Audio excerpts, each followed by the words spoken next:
In today's video, I'm going to teach you how to set up offline conversion tracking in Google Ads.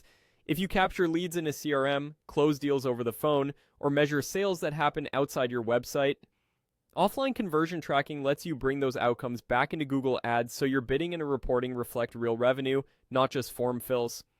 I'll walk you through the exact clicks to create the conversion action, plus a few tips to make your setup clean and reliable.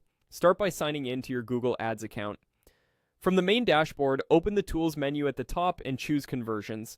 This takes you to the area where all conversion actions live.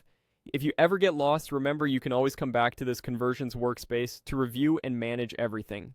On the Conversions page, switch to the Summary view. The Summary tab gives you a clear list of any existing actions and a button to add new ones. That's exactly what we want. Click Create Conversion Action. Here, you're telling Google Ads what success looks like for your business. We're not tracking a website event. We're preparing to import outcomes that happened offline after the ad click. Choose the offline conversion option. This path is designed for scenarios like leads that later become qualified opportunities, signed contracts, or in-store sales tied back to an ad click. If you're unsure, pick offline. You can refine the details in a moment.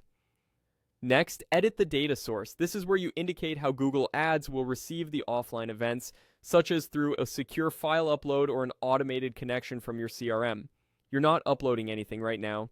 You're simply defining the source so the system knows what to expect when you bring data in. When your choices look right, click Save and Continue. That finalizes the conversion action and gives you a stable target to use in reporting and bid strategies. From this point forward, you'll be able to import offline results and see them attributed back to the campaigns, keywords, and audiences that drove them. A few quick best practices before you go. Name your conversion clearly so teammates can recognize it at a glance. Keep the definition consistent, only upload events that truly match the action you just created, and coordinate with your CRM or data team to include reliable timestamps and click identifiers so Google Ads can match conversions accurately.